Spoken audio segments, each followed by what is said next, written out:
नमस्कार दोस्तों, आप सभी का स्वागत है आपके अपने चैनल कहानियों का संगम में। आज की कहानी बहुत ही रहस्यमयी और भावुक है। यह कहानी है एक ऐसे राजा की जिसे लोग पागल राजा कहते थे। उसके पास सब कुछ था, शक्ति, धन और बड़ा राज्य। लेकिन एक दिन उसके मन में उसे शक ने उसकी ज़िंदगी ही बदल दी। कहते हैं उसने अपने 7 रानियों की आंखें निकलवा दी थी। लेकिन आखिर ऐसा क्या हुआ था कि एक राजा इतने निर्दयी बन गया? क्या सच में रानियां दोषी थीं या इसके पीछे कोई बड़ा रहस्य छिपा था? और कई साल बाद जब सच सामने आया तब पूरे राज्य की किस्मत बदल गई। तो आइए सुनते हैं पागल राजा और 7 रानियों की पूरी कहानी। शुरुआत होती है एक ऐसे राज्य से जहां धन, शक्ति और वैभव की कोई कमी नहीं थी। ऊंचे ऊंचे किले, सोने से सजे महल और चारों दिशाओं में फैला विशाल साम्राज्य। उस राज्य का राजा बहुत शक्तिशाली माना जाता था। दूर दूर तक उसके साहस और युद्ध कौशल की चर्चा होती थी। लेकिन उसके स्वभाव में एक ऐसी कमजोरी थी जिसे बहुत कम लोग समझते थे। वह कमजोरी थी शक की। राजा को धीरे धीरे हर व्यक्ति पर संदेह होने लगा था। कभी उसे लगता कि मंत्री उसके खिलाफ साजिश कर रहा है, कभी लगता सैनिक उसके आदेशों का पालन नहीं करते। पर सबसे बड़ा शक उसे अपने ही महल के लोगों पर होने लगा था। राजा की 7 रानियां थीं। 7 अलग अलग राज्यों की राजकुमारियां थीं और हर एक का स्वभाव अलग था।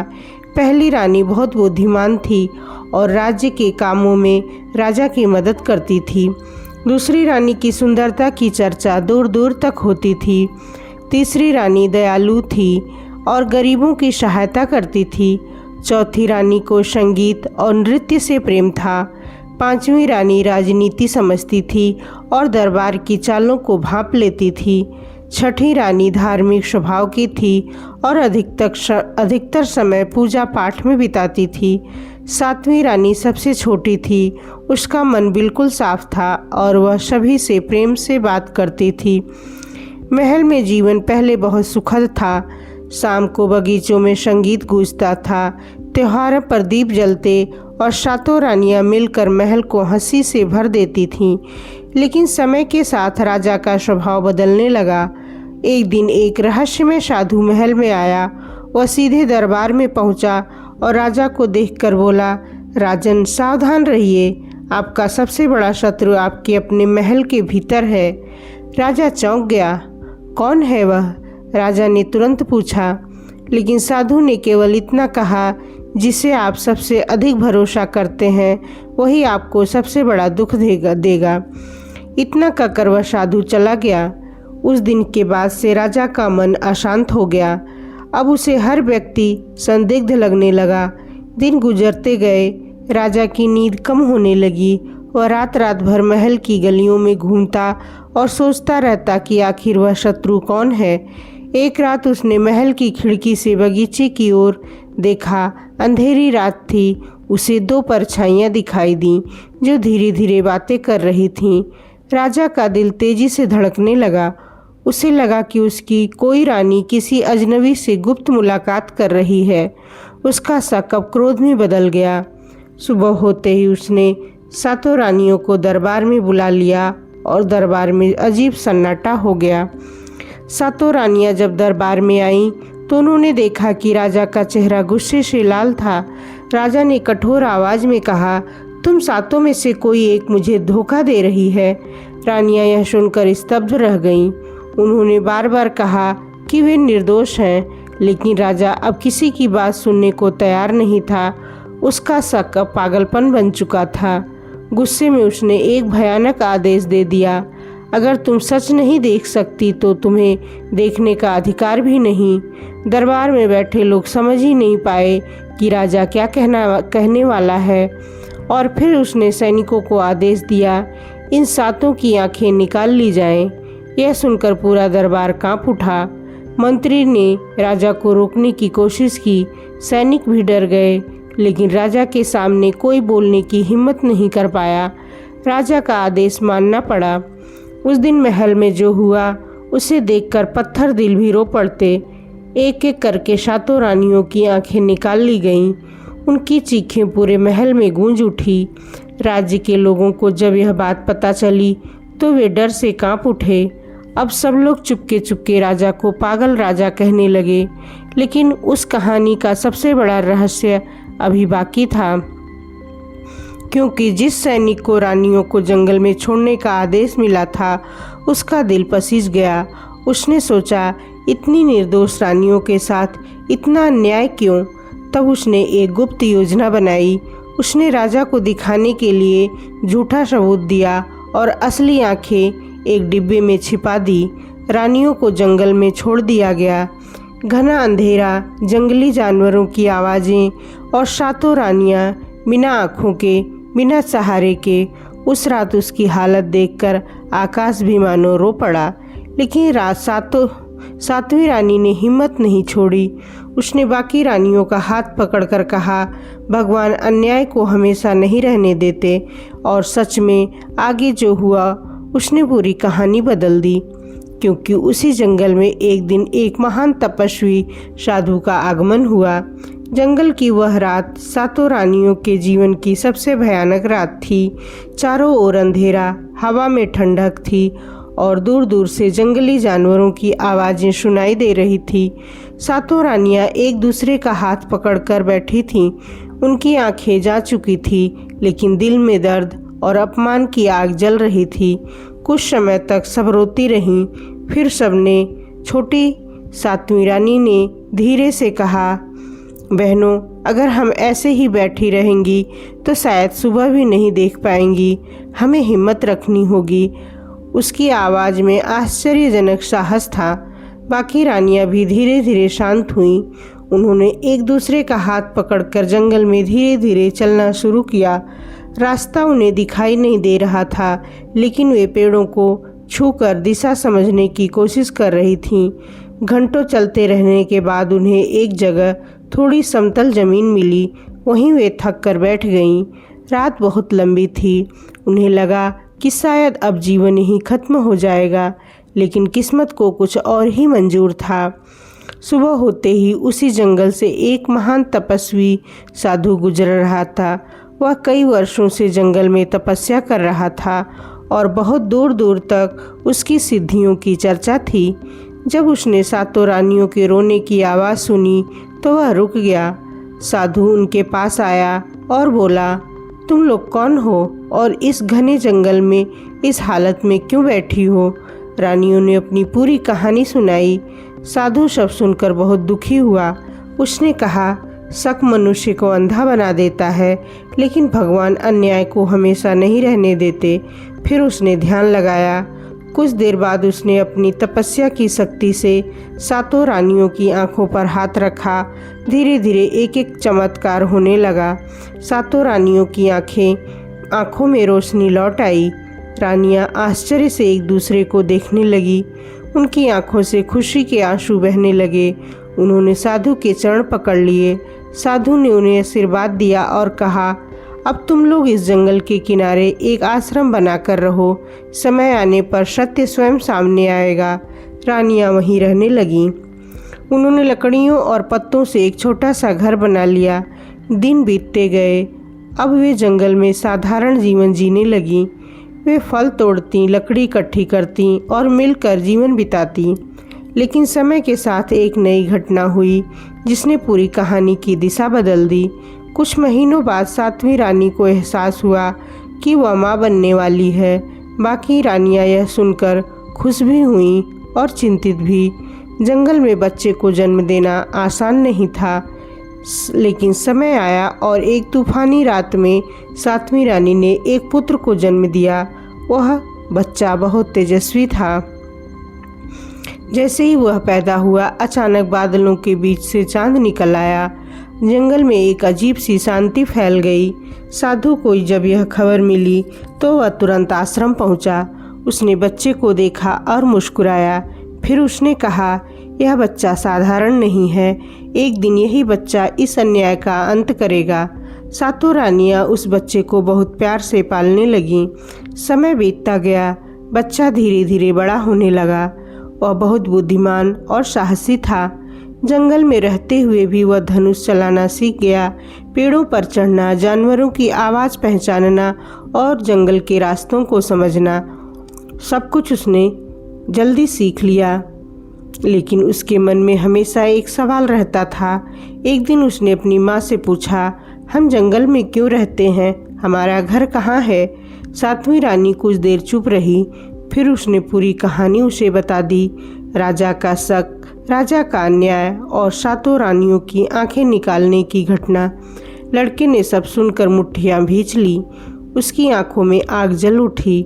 उसने कहा, अगर यह सच है तो मैं उस अन्याय को दुनिया के सामने लाऊंगा। लेकिन उसकी माँ ने उसे रोकते हुए कहा, बेटा, बदला लेना आसान है, न्याय करना कठिन। हमें न्याय चाहिए, बदला नहीं। लड़का कुछ देर सोचता रहा, फिर उसने सिर झुकाकर कहा, मैं वचन देता हूँ, मैं सत्य को सामने लाऊंगा। और उसी दिन उसने राजधानी जाने का फैसला किया। उसे नहीं पता था कि आगे उसका सामना उसी राजा से होगा जिसने उसकी माँ और उसकी 6 माँओं के साथ इतना बड़ा अन्याय किया था। लेकिन किस्मत अब धीरे धीरे उस कहानी को उस मोड़ की ओर ले जा रही थी जहाँ सत्य का सामना झूठ से होने वाला था। राजकुमार ने जब अपनी माँ से सब कुछ सुना तब उसके मन में कई भाव एक साथ उठे।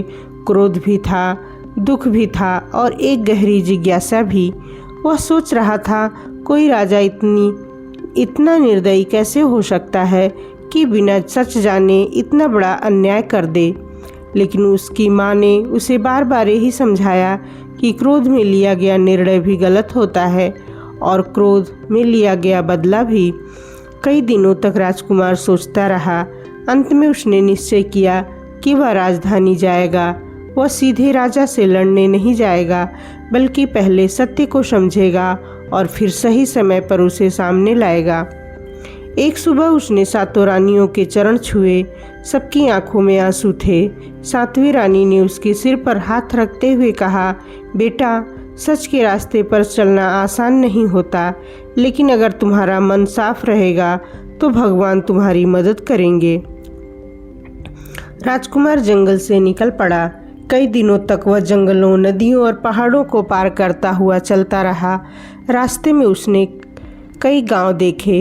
एक बात उसने हर जगह सुनी, लोग अभी भी उस राजा से डरते थे। राजा बूढ़ा हो चुका था, लेकिन उसका स्वभाव पहले जैसा ही था। उसे अब भी हर किसी पर शक होता था। दरबार में भी कोई खुलकर बात नहीं करता था। राजकुमार ने सोचा कि अगर वह सीधे जाकर सच बता देगा तो शायद कोई उस पर विश्वास नहीं करेगा। इसलिए उसने पहले लोगों का विश्वास जीतने का निश्चय किया। वह एक गांव में रुक गया। वहां उसने देखा कि कुछ डाकू अक्सर गांव वालों को परेशान करते थे। रात को आते और उनका अनाज लूट लेते। एक रात राजकुमार ने अकेले ही उन डाकुओं का सामना किया। उसकी बहादुरी देखकर डाकू भाग गए। गांव वालों को जब यह पता चला तो वे बहुत खुश हुए। धीरे धीरे उसकी बहादुरी की चर्चा आसपास के गांव में फैलने लगी। कुछ ही महीनों में लोग उसे एक साहसी और न्यायप्रिय युवक के रूप में पहचानने लगे। उसकी चर्चा धीरे धीरे राजधानी तक पहुंच गई। राजा के मंत्री ने जब यह सुना तो उसने उस युवक को दरबार में बुलाने का फैसला किया। कुछ दिनों बाद राजकुमार को राजमहल में बुलाया गया। जब वह महल के विशाल द्वार के सामने पहुंचा तो कुछ क्षण के लिए रुक गया।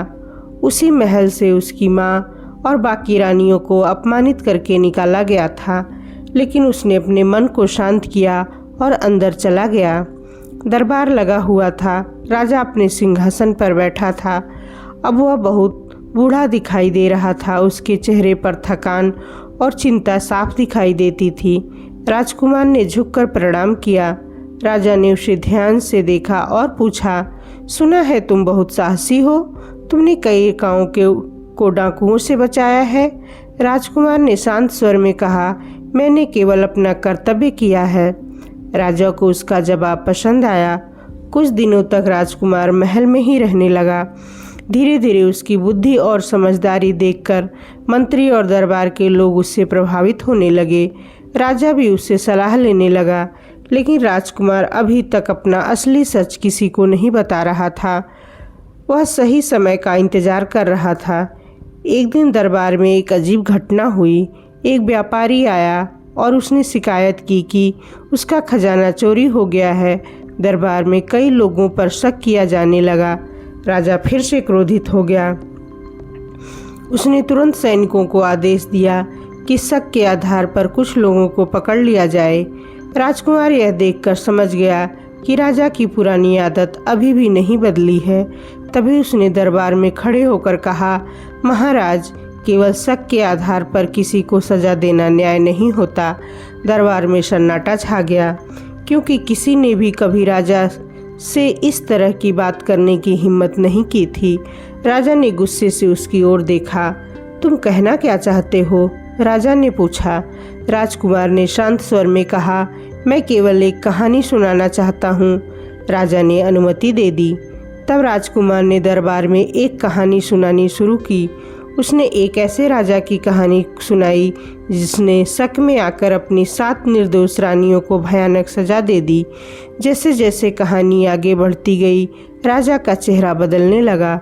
उसे अपने जीवन की वही घटना याद आने लगी। दरबार में बैठे लोग भी हैरान थे।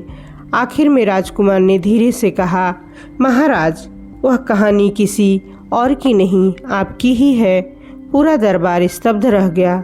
राजा कुछ क्षण तक कुछ बोल नहीं पाया। फिर उसने कांपती आवाज में पूछा, तुम यह सब कैसे जानते हो? तभी राजकुमार ने कहा, क्योंकि मैं उसी 7वीं रानी का पुत्र हूँ जिसे आपने निर्दोष होते हुए भी जंगल में भिजवा दिया था। यह सुनते ही पूरा दरबार जैसे पत्थर बन गया। राजा की आंखों से आंसू बहने लगे। उसे अपनी जिंदगी की सबसे बड़ी गलती का एहसास होने लगा। लेकिन अभी कहानी का सबसे भावुक और बड़ा मोड़ बाकी था, क्योंकि अब राजकुमार ने कहा, अगर आपको सच देखना है तो मैं आपको उन 7 रानियों से मिलवा सकता हूँ। दरबार में गहरा सन्नाटा छा गया था। राजकुमार की बात सुनकर हर व्यक्ति स्तब्ध था। राजा की आंखों में अविश्वास, भय और पछतावे के भाव एक साथ दिखाई दे रहे थे। कुछ क्षण तक कोई भी कुछ नहीं बोला। फिर राजा ने कांपती आवाज में बोला, क्या सच में वे रानियां जीवित हैं? राजकुमार ने शांत स्वर में उत्तर दिया, हाँ महाराज, वे जीवित हैं और कई वर्षों से जंगल में एक साधारण जीवन जी रही हैं। यह सुनते ही राजा का सिर झुक गया। उसे अपने जीवन का सबसे बड़ा पाप याद आने लगा। वह दिन जब क्रोध और शक में उसने वह भयानक आदेश दिया था। उस समय उसने यह भी नहीं सोचा था कि जिस लोगों को वह सजा दे रहा है वे निर्दोष भी हो सकती हैं। राजा की आंखों से आंसू बहने लगे। वे पूरे दरबार ने पहली बार अपने राजा को इस तरह टूटते हुए देखा। कुछ देर बाद राजा ने धीरे से बोला, क्या तुम मुझे उनके पास ले जा सकते हो? राजकुमार ने कहा, अगर आपका मन सच में पश्चाताप से भरा है तो मैं आपको वहाँ ले चलूँगा। अगले ही दिन राजा ने यात्रा की तैयारी करवाई। वर्षों बाद वह अपने महल से दूर उस जंगल की ओर निकल पड़ा जहाँ उसकी 7 रानियां रह रही थीं। रास्ते भर राजा चुप रहा। उसके मन में पुराने दृश्य बार बार आ रहे थे। उसे याद आ रहा था कि कैसे उसने बिना सच जाने इतना बड़ा निर्णय ले लिया था। कई दिनों की यात्रा के बाद वे उसी जंगल में पहुँचे। राजकुमार राजा को उस छोटे से आश्रम तक ले गया जहाँ 7 रानियां रहती थीं। वहाँ का दृश्य बहुत साधारण था। कुछ छोटी झोपड़ियाँ, पास में जलता हुआ चूल्हा और आसपास फैले पेड़। 7 रानियां उस समय जंगल से फल इकट्ठा करके लौटी थीं। जैसे ही उन्होंने राजकुमार को देखा, उनके चेहरे पर खुशी आ गई। लेकिन जब उन्होंने उसके पीछे खड़े बूढ़े राजा को देखा तो वे कुछ क्षण के लिए ठिठक गईं। समय जैसे रुक गया। राजा धीरे धीरे आगे बढ़ा। अब उसके चेहरे पर वह घमंड नहीं था जो कभी हुआ करता था। वहाँ केवल पछतावा था। कुछ कदम चला और फिर अचानक 7 रानियों के सामने घुटनों के बल बैठ गया। यह दृश्य देखकर राजकुमार भी स्तब्ध रह गया। राजा ने रोते हुए कहा, मैंने बहुत बड़ा अन्याय किया है। उस समय मेरा मन अंधा हो गया था। अगर संभव हो तो मुझे क्षमा कर दो। कुछ देर तक वहाँ पूर्ण खामोशी बनी रही। फिर सातवीं रानी आगे बढ़ी। उसने राजा की ओर देखा। उसकी आंखों में क्रोध नहीं था, बल्कि एक शांत गंभीरता थी। उसने कहा, राजन, आपने हमें बहुत दुख दिया था, लेकिन इतने वर्षों में हमने एक बात समझी है, क्रोध केवल दुख पैदा करता है। राजा ने सिर झुका लिया। सातवीं रानी ने आगे कहा, अगर आप सच में बदल चुके हैं तो हमारा दुख व्यर्थ नहीं गया। बाकी रानियों ने भी धीरे धीरे सिर हिलाया। राजा की आंखों से आंसू बहते रहे। उस दिन वर्षों बाद राजा ने सच्चे मन से क्षमा मांगी थी। कुछ समय बाद राजा ने सातों रानियों को वापस महल चलने का आग्रह किया। शुरू में रानियां तैयार नहीं हुईं, लेकिन राजकुमार के समझाने पर वे मान गईं।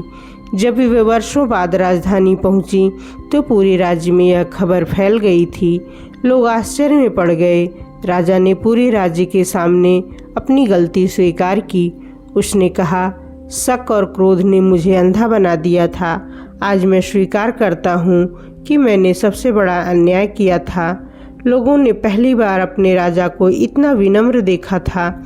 कुछ समय बाद राजा ने अपना सिंहासन राजकुमार को सौंप दिया। राजकुमार एक न्यायप्रिय और बुद्धिमान राजा बना। उसके शासन में राज्य में शांति और समृद्धि लौट आई और पुराने राजा ने अपना बाकी जीवन प्रायश्चित और साधना में बिताया। लोग आज भी उस कहानी को याद करते हैं और अपने बच्चों को बताते हैं कि शक और क्रोध मनुष्य को पागल बना सकते हैं, लेकिन सच और क्षमा सबसे बड़ी शक्ति होती है। और यही कारण है कि उस कहानी को लोग आज भी पागल राजा और 7 रानियों की कहानी के नाम से याद करते हैं। तो दोस्तों, अगर आपको यह कहानी पसंद आई हो तो वीडियो को लाइक ज़रूर करें, और अगर आप ऐसी ही रहस्यमयी, पौराणिक और दिलचस्प कहानियाँ सुनना पसंद करते हैं तो हमारे चैनल कहानियों का संगम को सब्सक्राइब करना न भूलें। वीडियो को अपने दोस्तों और परिवार के साथ भी ज़रूर शेयर करें। आपका बहुत बहुत धन्यवाद। हम फिर मिलेंगे एक नई और रोचक कहानी के साथ। तब तक के लिए धन्यवाद।